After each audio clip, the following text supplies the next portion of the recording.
Mister ladies viewers அனைவருக்கும் வணக்கம். நான் டாக்டர் நித்யா, சித்தா பிசிஷியன். சிறுநீரகம் தொடர்பான பிரச்சனைகள் நிறைய பேருக்கு இருக்குங்க. இந்த கிட்னி, அதுவும் முக்கியமா இந்த கோடை காலத்துல நம்ம எப்படிதான் கிட்னியை பாதுகாக்கிறதுக்கான உணவுகள் என்னென்ன சாப்பிடலாம். கோடை காலத்தில் சிறுநீரகங்களை பாதுகாக்கக்கூடிய உணவுகள் அப்படின்னு பார்த்தோம்னா முக்கியமா நீர்ச்சத்து இருக்கக்கூடிய காய்கறிகள் ரொம்ப ரொம்ப முக்கியம். இதுல வெண்பூசணி நம்ம சொல்றோம், கொத்தவரங்காய், கோவக்காய், இந்த மாதிரி நீர்ச்சத்து இருக்கக்கூடிய, அதுவும் முக்கியமாக புடலங்காய். ஸோ இது எல்லாமே நீர்ச்சத்து நிறைந்திருக்கக்கூடியதுதான். இதை நம்ம சாப்பிடணும்.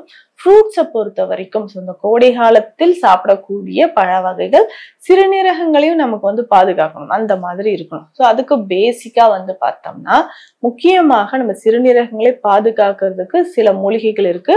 அதனோட இந்த உணவு முறைகள் அப்படின்னு சொல்லும்போது நம்மளுடைய கொத்தவரங்காய், கோவக்காய், இது எல்லாமே சாப்பிட்டுக்கலாம். ஃப்ரூட்ஸை பொறுத்த வரைக்கும் பப்பாளி, கொய்யா ரொம்ப ரொம்ப முக்கியம். சரிங்களா? இதோட மாதுளை சாப்பிடலாமான்னு ஒரு டவுட் நிறைய பேருக்கு இருக்கும். மாதுளையும் சாப்பிடலாம். ஸோ ஒரு நாளைக்கு ஒரு பாதி அளவு மாதுளையோ பாதி அளவு ஆப்பிளோ நம்ம சாப்பிட்டுக்கலாம். முக்கியமாக தினந்தோறும் ஒரு நெல்லிக்கனி. ஸோ நெல்லிக்கனி சாப்பிடும்போதும் சிறுநீரகத்துல இருக்கக்கூடிய கழிவுகள் வெளியேறும். ஸோ இவ்வளவு நாள் பாடி ஓகே நம்ம தண்ணி குடிக்கலனாலும் பேலன்ஸ் ஆகுதுன்னா, பட் கோடை காலத்துல சிறுநீரகம் தொடர்பான பிரச்சனை இருக்கிறவங்க நிச்சயமாக இந்த மாதிரி உணவுகள் தான் எடுக்கணும். கீரை வகைகளை பொறுத்த வரைக்கும் ஈஸியா டைஜஷன் ஆகக்கூடிய கீரை வகைகளா எடுக்கணும். ஸோ வெந்தயக்கீரையோ இல்ல மூக்கிரட்டை கீரையோ, ஸோ இந்த மாதிரி நம்ம கீரை வகைகளை நம்ம சாப்பிடும்போது சிறுநீரகம் தொடர்பான பிரச்சனைகள் கொஞ்சம் கொஞ்சமாக குணமாகும். அதுவும் சிறுநீரக பிரச்சனை இருக்கிறவங்க நமக்கு மூக்கிரட்டை கீரையை தான் நம்ம பயன்படுத்தணும். ஸோ தொடர்ந்து மூக்கிரட்டை கீரையை பயன்படுத்தும் போது உடல்ல இருக்கக்கூடிய கழிவுகள் வெளியேறுது அப்படின்னு சொல்லலாம். பொதுவாக ரீனல் கால்குலை அப்படின்னு சொல்லக்கூடிய விஷயம் நிறைய பேருக்கு ஏற்படுது. அதாவது சிறுநீரகங்கள்ல உருவாகக்கூடிய கற்கள் அப்படின்னு சொல்றோம். இப்போ இந்த ரீனல் கால்குலை அப்படின்னு சொல்றது சிறுநீரகத்துல இல்ல யூரிட்டர், பிளாடர், இந்த மாதிரி இடங்கள்லாம் நமக்கு சின்ன சின்ன கற்கள் உருவாகிறத நம்ம பாக்குறோம். இந்த கற்கள் நம்ம உடல்ல, முக்கியமா இந்த கால்சியம் அதிகமாக சாப்பிட்டாலோ இல்ல கால்சியம் நம்ம உடல்ல என்ன ஆகுதுன்னா கற்களாக மாற்றப்பட்டு இந்த மாதிரி ஆர்கன்ஸ்ல ஸ்டோர் ஆகுது. முக்கியமா இது கால்சியம் ஆக்சலேட் ஸ்டோன் அப்படின்னு சொல்றோம். சிறுநீரக கற்கள் அப்படின்னு சொல்றது எல்லாமே நம்ம கால்சியம் ஆக்சலேட் ஸ்டோன், மெயினா இதுதான் உருவாகுது. இப்போ இது சிஸ்டைட்டிஸ் அப்படின்ற கண்டிஷனும் நிறைய பேருக்கு இருக்கு. யூரின் பாஸ் பண்ணும்போது யூரினரி பிளாடர்ல கொஞ்சமாக நமக்கு யூரின் ரிட்டென்ஷன் அப்படின்றது இருக்க ஆரம்பிக்கும். போஸ்ட் வாய்ட் யூரின் அப்படின்னு சொல்லுவாங்க.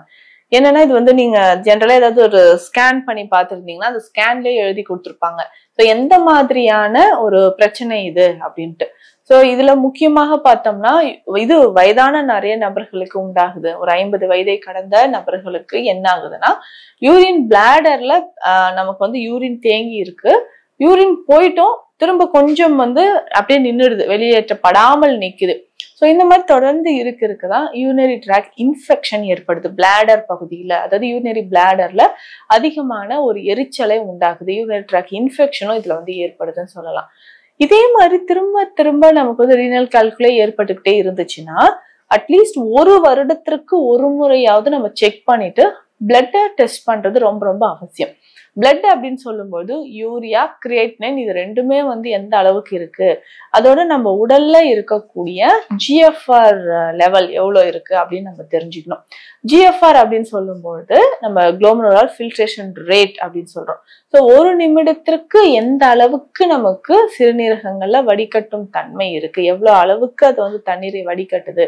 ஸோ இந்த ரேஷியோ நம்ம ஜிஎஃப்ஆர் அப்படின்னு சொல்றோம். ஸோ தொடர்ந்து இதை நம்ம டெஸ்ட் பண்ணி பார்த்து நம்ம உடல்ல இருக்கக்கூடிய பல பிரச்சனைகளை இதன் மூலமாக நம்ம சரி பண்ண முடியும். இதுலயே முக்கியமாக சிகேடி பிரச்சனை தாங்க இன்னைக்கு நிறைய பேருக்கு இருக்கு. இதுல நம்ம கவனிக்க வேண்டிய ஒரு விஷயம் என்னன்னா, சிகேடி ப்ராப்ளம் இருக்குன்னு வச்சுக்கோங்களேன், அவங்க அந்த எந்த ஏஜ்ல இருக்காங்க அப்படின்னு தெரிஞ்சுக்கணும். நிறைய பேர் பண்ற தவறு, சிகேடி இருக்கு அப்படின்னு டயக்னோஸ் பண்ணதுக்கு அப்புறமே ரொம்ப கேர்லெஸ்ஸா மெடிசின்ஸ் எதுவுமே எடுக்காம அப்படியே இருக்கிறோம். ஸோ 2 மாதங்கள் வரைக்கும் நான் மருந்து சாப்பிடலைங்க, 1 மாதம் வரைக்கும் மருந்து சாப்பிடல அப்படிலாம் சொல்லுவாங்க. ஸோ இந்த மாதிரி நமக்கு சிகேடி ப்ராப்ளம் இருந்தாலோ யூரியா கிரியேட்டின் லெவல் ஒரு 2 தாண்டி, கிரியேட்டின்லாம் 2 தாண்டி அதிகமாகவே போகும்போது ரொம்ப ரொம்ப கவனமா இருக்கணும். ஒரு சிலருக்கு 9, 10, 11, 12 இந்த மாதிரி கிரியேட்டின் இருக்கும். அதற்கேற்ற மாதிரி சிகிச்சை முறைகளை எடுத்தே ஆகணும். இதுல ஒரு சிலர் டயாலிசிஸ் பண்ணிட்டு இருந்தாலும் அவர்களும் சித்த மருந்து எடுக்கலாமா? இந்த டவுட் வந்து நிறைய பேர் கேக்குறீங்க.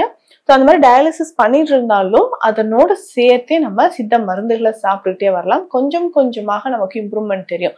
ஸோ ஃபர்ஸ்ட் யூரின் அவுட்புட் வந்து நம்ம மெடிசன் சாப்பிட்டதுக்கு அப்புறம் ஃபர்ஸ்ட்ல இருந்து பார்த்தோம்னா 10 ml 15 ml போயிட்டு இருந்த இடத்துல கூட என்னன்னா சித்த மருந்துகள் எடுக்க எடுக்க கொஞ்சம் அது நல்லாவே இம்ப்ரூவ்மெண்ட் ஆக ஆரம்பிக்கும். ஸோ இதுதான் நமக்கு வந்து ஒரு பாசிட்டிவான ஃபர்ஸ்ட் சைன் அப்படின்னு சொல்லலாம். இதற்கு அப்புறம் நம்ம உடல்ல பிபி எவ்வளவு இருக்கு? பொதுவாகவே சிறுநீரக பாதிப்பு இருக்கு, சிறுநீரக செயல்பாடு குறைஞ்சிருக்கு அப்படின்னா பிபி எவ்வளவு இருக்கு நம்ம உடல்ல அப்படின்றத தெரிஞ்சுக்கணும். ஸோ அப்போ பிபி செக் பண்ணிக்கிட்டே வரணும். ஸோ வாரத்துக்கு ஒரு முறையோ 2 முறையோ நம்ம பிபி செக் பண்ணிட்டு அதற்கேற்ற மாதிரியான சிகிச்சை முறைகளை நம்ம ஃபாலோ பண்ணணும். இதுல முக்கியமாக சிறுநீரகங்கள்ல சின்ன சின்ன நீர் கட்டிகள் மாதிரி வரும். ஸோ பெண்களுக்கு வந்து பார்த்தோம்னா பிசிஓடி பிரச்சனை வருது இல்லைங்களா, நீர்க்கட்டி வர மாதிரி. ஸோ இதே மாதிரி சிறுநீரகங்கள்லயும் பார்த்தோம்னா சின்ன சின்ன நீர்க்கட்டிகள் வர ஆரம்பிக்குது. ஸோ இந்த மாதிரி இந்த பாலிசிஸ்டிக் கிட்னி டிசீஸ் அப்படின்னு சொல்லுவாங்க. ஸோ இந்த மாதிரி நம்மளுக்கு அதிகமான நீர்க்கட்டிகள் இருந்தா அதற்கேற்ற மாதிரியான மருத்துவ முறைகளை நம்ம ஃபாலோ பண்ணணும்.